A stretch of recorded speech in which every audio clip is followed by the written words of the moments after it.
Being a teacher for 7 years, 10 years in education and overall being in one of the largest counties in the country, something like this doesn't surprise me at all. Daily Mail exclusive, the trans school conspiracy exposed. Midwest teachers trade tips on subversively and quietly transitioning kids without telling their parents and skirting Republican gender laws in workshop funded by federal government. So what happened here? A group of about 30 teachers attended this meeting hosted by the Midwest and Plains Equity Assistance Center, MAP, which is funded by the Department of Education.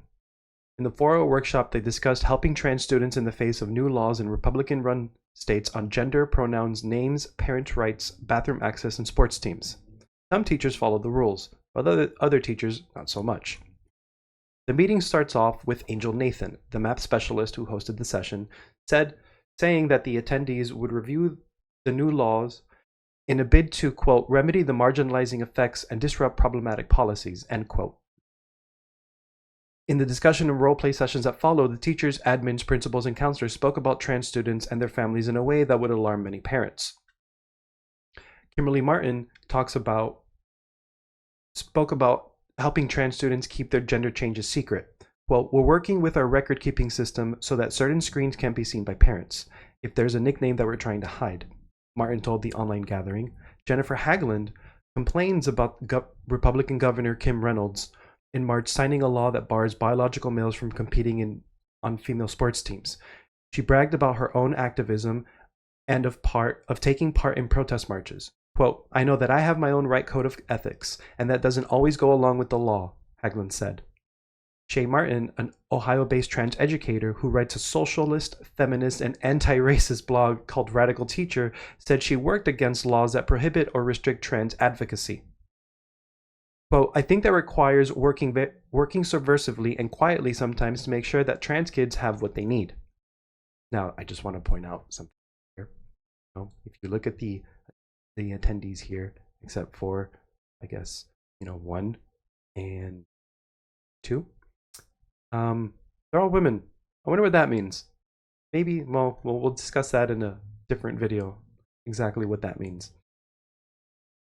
Martin did not describe any subversive acts, but later spoke about teachers addressing sexuality with the elementary students who are aged between 5 and 10. When talking about men, women, playground crushes, love and marriage with youngsters, teachers should be wary of treating reinforced heterosexuality as the norm. I'll get to that in a second.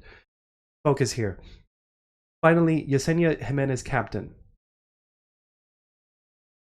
She brought up a nearby school board meeting that exploded in violence over the tampon controversy. Okay, so there's been people who've been wanting to put tampons in the boys' bathroom because a female to male student would then be able to access them.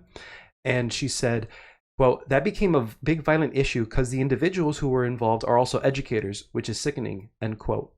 At no point in the session did any teacher say parents might know what's best for their own kids, nor question whether affirmation on demand was the only way to help a trans-identified student.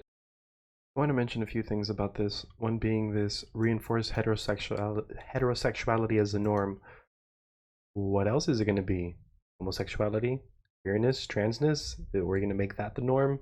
Because I can't think of any society who has made that the norm that has survived for a decently long time after that.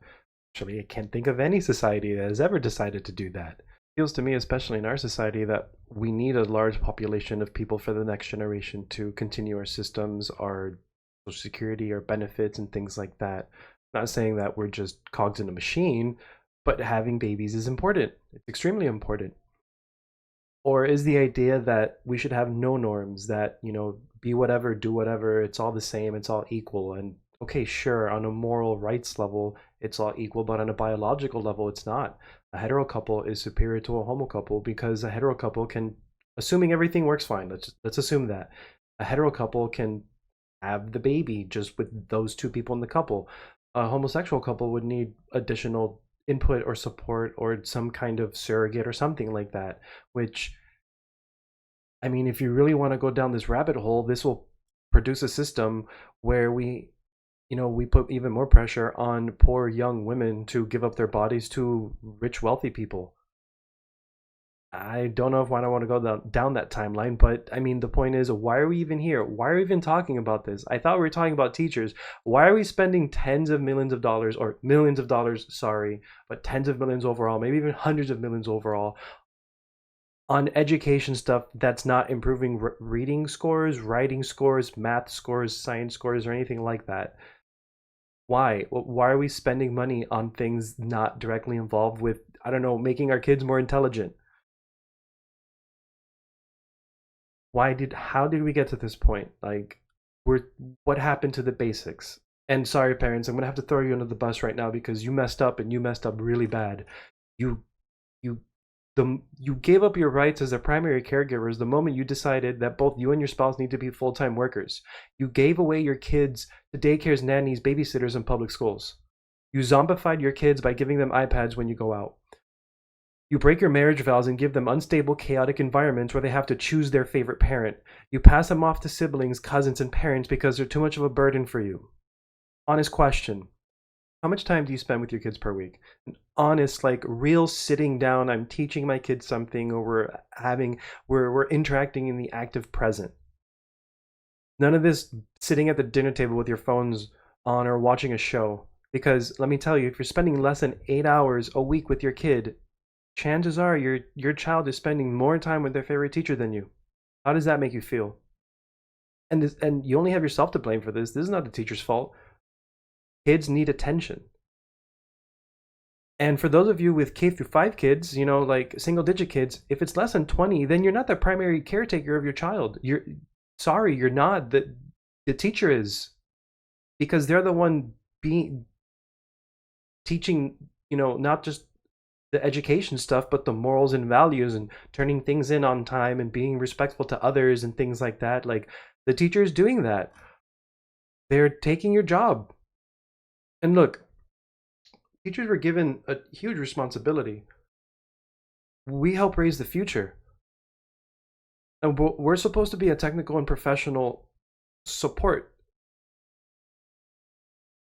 We're supposed to teach kids things that parents don't have the knowledge to teach or don't have the time to teach them. That's why we're here. Like, parents don't have the time to sit down for 6 hours helping them for an essay. I get that. That's where teachers come in. That's where English teachers and language arts teachers come in. But teachers are going too far. So what happens is you have these kids who come from broken parents or broken households and just trauma and abuse and things like that, and they bring it to the classroom. They don't know how to handle their emotions, and a lot of them, if their parents can't help or support them, then they would go to the next best thing, their teacher, and they see their teacher standing there and putting in the time and effort helping these kids with their assignments, and these kids are like, well, let me ask my teacher this thing about this conflict I have with my parents or something. And what happens is, for a lot of these young teachers, they don't have their own kids. First of all, they also have higher degrees of empathy because they've been taught with social emotional learning, and a lot of them see a reflection of what they went through as kids. When a young teacher sees their student going through something that they went through as a kid, well, the teacher doesn't want the student to go through the same pain that the teacher went through when they were younger. So they'll say things and do things to alleviate that anxiety, whatever it may be. And so what you can have are vicious cycles of students going to their teachers, complaining about their parents, teachers empathizing with their students, and then saying things that go against what the parents say and the rules of the parents. And then what this does is this starts decoupling the student or the kid from their parent, and it makes the kid prefer the teacher over the parent. And it's really interesting because, well, teachers, like I said, were given a huge responsibility, and you see it in the language that teachers use. This is my classroom. These are my kids. These are my students. A lot of teachers are very protective, very protective of their students. And many of them take it to the point where they think they're the parents. They think they know better, because when they have all they have is positive interactions with the students, and the kid has negative interactions with the parents. And so this creates a very dangerous I don't know, playing field or something. This creates a very dangerous situation in that regard. And this kind of reminds me of, and that's why I switched this here. This kind of reminds me of this tweet that Biden had for claiming that our nation's children are all our children. And it's like, well, no, that's not true, because, well, the parent is still, feeding the kid and things like that. I don't want to go down this rabbit hole, because there's one obvious solution to all of this. So parents, if you find this sort of thing concerning, then sorry for this next message I have to give you. You have to reassert the rights you have over your own kids. This means one thing: you have to make a sacrifice. Something has to give, because you have to understand this. These DEI people, these equity people, these people working in the education system, this is how they get fed. They make their money off of this. This is like this.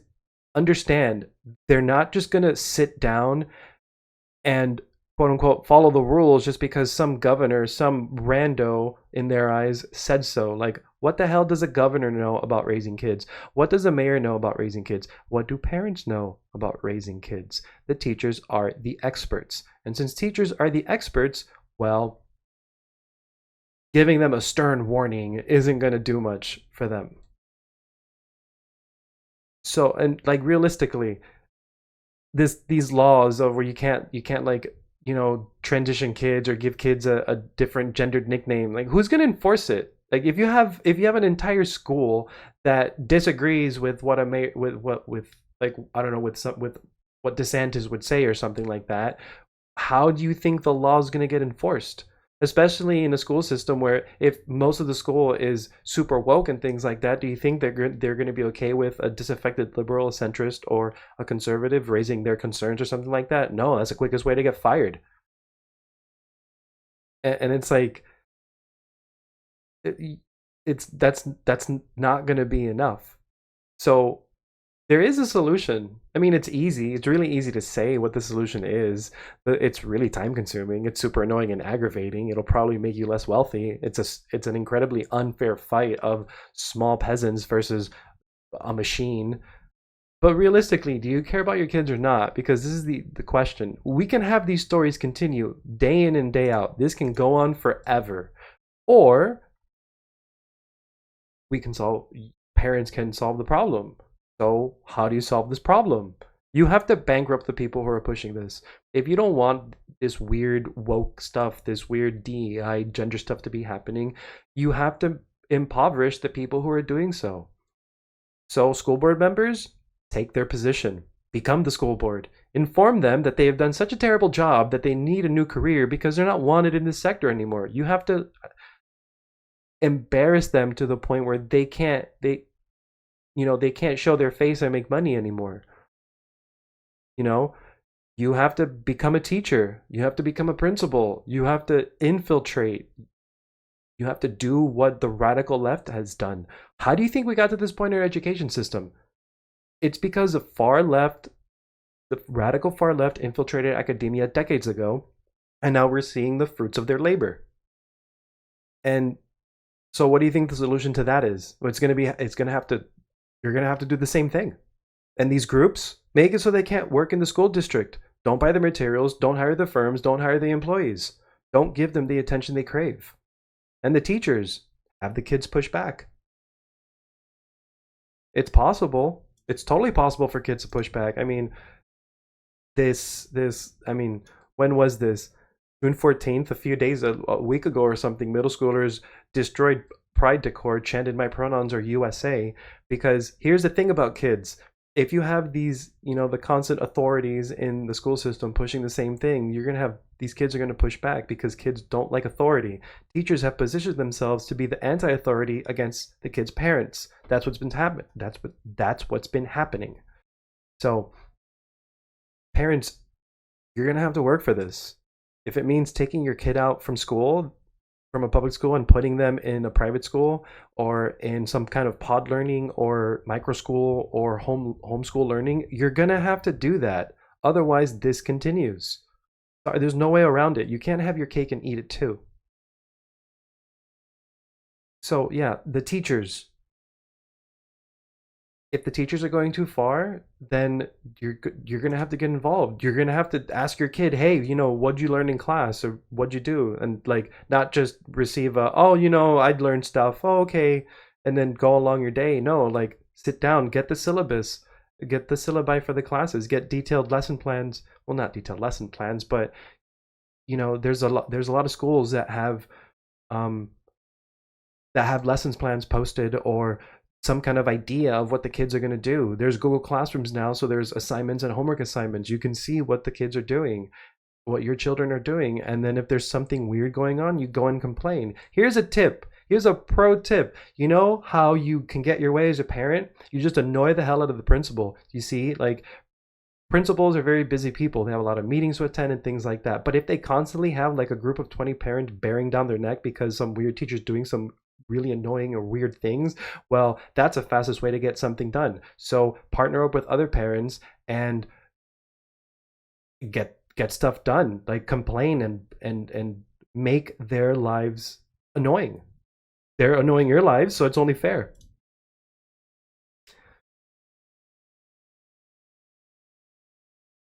And parents, you also have to build that friendship and trust that you have with your kid, because teachers are doing that as well.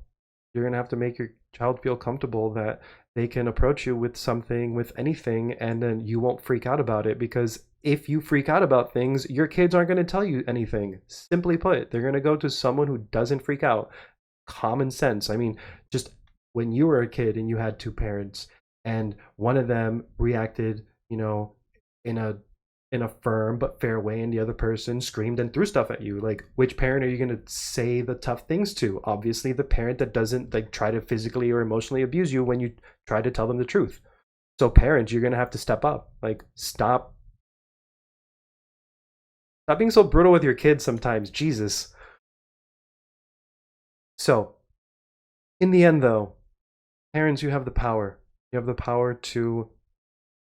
the ultimate power to raise your kids. You have the ultimate power to be the number one advocate for your child until they're 18. So use it. And if that means making a sacrifice, if that means you have to get a slightly worse job because of whatever it may be, or you have to move to a different city or a different town, sorry, you have to do something, because you can't expect for everything to stay the same. Or sorry, you can't expect for things to change when you're not making any difference yourself.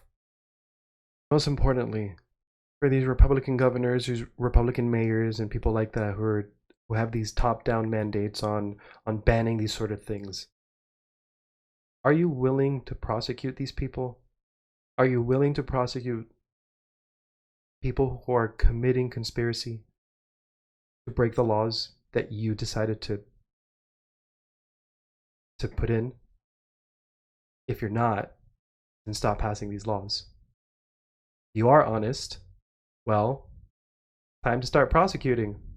Because without this, nothing's going to happen.